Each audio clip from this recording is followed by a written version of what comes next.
Hello everyone, সবাইকে নমস্কার। কেমন আছেন সবাই? আশা করি সবাই খুব ভালো আছেন। আমিও বেশ ভালো আছি। আজ আমি নতুন একটা রেসিপি নিয়ে হাজির হয়েছি। আজ তৈরি করব ধোকার তরকারি।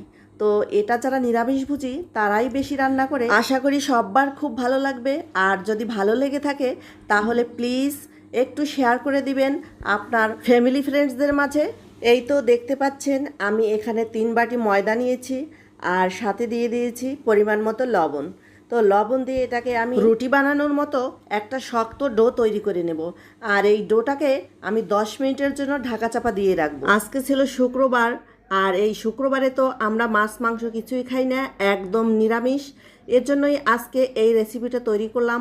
আর অনেক দিন যাবৎ আমার বড় বাবাইটা বলেছিল মা একটু ধোকার রেসিপি তৈরি, তাই তো আজকের দিনে এই রেসিপিটা করব, যেহেতু আজকে একদম নিরামিষ। আর আমার বাবার বাড়ির পাশে একটা ইস্কন মন্দির আছে, ওখানে গিয়েই মূলত আমার বাবাই এই ধোকার রেসিপিটা খেয়ে আসছে।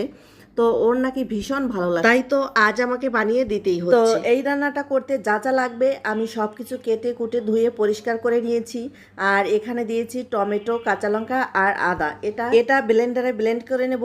আর এদিকে আমি 3টা আলু নিয়েছি, আলুগুলো আমি টুকরো টুকরো করে কেটে ধুয়ে পরিষ্কার করে নেব। আর জিরে আর ধনিয়া আগেই বেটে রেখেছিলাম। আসলে নিরামিষ যদি নিরামিষের মতোই করে রান্না করা যায়, একটু ঘি ডালডা দিয়ে, তাহলে কিন্তু বেশ ভালোই লাগে। অনেকে আবার বলে ঘি ডালডা কিনতে তো অনেক টাকা লাগে। হ্যাঁ, টাকা তো লাগবেই।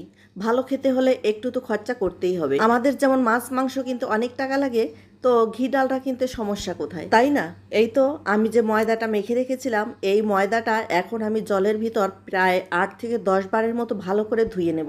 আর জলের মধ্যে ময়দাটা ধোয়ার সময় যে সাদা সাদা বের হয়, এগুলো কিন্তু আমি ফেলে দেব। এগুলো কিন্তু একদমই খাওয়া যাবে না। আর ময়দাটা 7-8 বার ধোয়ার পরে জলটা যখন একদম পরিষ্কার হয়ে আসবে আর সাদা অংশটা বের হবে না, তখনই মূলত আমরা ধোয়া বাদ দিয়ে দেব। আর এই যে যেটুকুনো রয়েছে এটুকুই মূলত ধোকা। আমি এখন এই ধোকাগুলোকে টুকরো টুকরো করে গরম তেলে ভেজে নেব। একদম ফুলকো ফুলকো হবে, মনে হচ্ছে যেন খাসির চর্বি ভাত। আমার কাছে দেখতে তো এমনটাই লাগছে। এভাবে আমি সবগুলো ধোকা লাল লাল করে ভেজে তুলে নেব। আর এরপরে যে আলুগুলো টুকরো টুকরো করে কেটে রেখেছিলাম, ওই একই তেলে আলুগুলো আমি লাল লাল করে ভেজে নেব। সামান্য লবণ আর হলুদ দিয়ে ঢাকা চাপা দিয়ে দেব। প্রায় 80% সিদ্ধ হয়ে যাবে, তখন মূলত এই আলু কষানোর মধ্যেই আমি সেই মশলা বাটাটা দিয়ে দেব। এরপর আরো বেশ কিছুক্ষণ কষিয়ে আমি এক এক করে সব মশলাগুলো দিয়ে দেব, যেমন হলুদ গুঁড়ো, লাল লঙ্কার গুঁড়ো, কাশ্মীরি লঙ্কার গুঁড়ো, লবণ এবং যা যা মশলা আমাদের লাগে প্রতিদিনের রান্নায়, সব ধরনের মশলা দিয়ে আমি এটাকে আরও লাল লাল করে কষিয়ে নেব। আর মশলা কষানো হলে তো তরকারির স্বাদটা অন্যরকমই হয়, একটু বেশি টেস্ট হয়। তো মশলা কষাতে আমি আরও একটু জল দিয়ে দিলাম। জলটা দিয়েও আমি ভালো করে কষিয়ে নেব। আর এইভাবে আলুর মধ্যে মশলা কষিয়ে নিলে আলুটাও খেতে কিন্তু বেশ ভালো লাগে। এই তো এখন আমি দিয়ে দিলাম সেই ভেজে রাখা ধোকাগুলো। এগুলো দিয়ে আরও বেশ কিছুক্ষণ কষিয়ে নেব। আর এর মধ্যে দিয়ে দিয়েছি 1 চামচ চিনি। নিরামিষ যে কোনো কিছুতে 1 চামচ চিনি দিলে কিন্তু বেশ ভালো লাগে খেতে। এরপর গরম জল দিয়ে দিলাম পরিমাণ মতো।